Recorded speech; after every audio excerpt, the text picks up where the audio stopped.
లక్షల మంది భారత మాత ముద్దు బిడ్డలు ఆనాడు భారత మాత సంఖ్యను పెంచడం కోసం అమరులైన లక్షల మంది జైళ్లలో మగ్గి సాధించుకున్నది ఈ మువ్వన్నెల జెండే. ఇవాళ నరేంద్ర మోడీ గారి నాయకత్వంలో భారత జాతి ప్రపంచంలో ఎట్లా తలెత్తుకుని జీవిస్తుందో అన్ని దేశాల కంటే కూడా అతి గొప్ప ఆర్థిక వ్యవస్థ కలిగినటువంటి దేశంగా ఎదుగుతున్నదో దాన్ని డిస్టర్బ్ చేయాలి అనేటువంటి కుటిల కుతంత్రాలతో ఇవాళ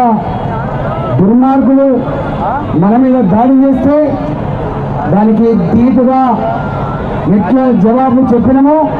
ప్రపంచానికి వాళ్ళు తెలిసి వచ్చింది. మోడీ గారు దుఃఖాన్ని దిగమింగుంటూ కూడా ఒకటే హెచ్చరిక చేసిండు, మా దేశం జోలికి వస్తే మా సమగ్రతని దెబ్బతీసే ప్రయత్నం చేస్తే ఎవరిని కూడా వదిలిపెట్టే ప్రసక్తి లేదని చెప్పి సంకేతం ఇస్తూనే రాబోయే కాలంలో ఎవరి దయాదక్షిణ బతికే పరిస్థితి లేదు. భారతదేశం తన కాలు మీద నిలబడి దేన్నైనా ఛాలెంజ్ చేయగలిగే స్థితికి ఎదగాలని చెప్పి మళ్ళీ గుర్తొచ్చింది. కాబట్టి ఇవాళ మోడీ గారికి ఉన్నటువంటి ఆలోచన, మోడీ గారికి ఉన్నటువంటి ఇవాళ చూపు మళ్ళీ దేశంలో ఇక్కడ ఆర్థిక వ్యవస్థను పరిపుష్టి చేయాలి, పేదరికాన్ని రూపుమాపాలి, ప్రపంచంలో భారతదేశాన్ని అజేయమైన శక్తిగా ఎదుగుదల చేయాలని చెప్పి సంకల్పంలో భాగంగా ఇవాళ 4 అడుగులు ముందుకేస్తాం, అవసరమైతే 1 అడుగు వెనుకవేస్తాం. మా జాతి రక్షణ కోసం,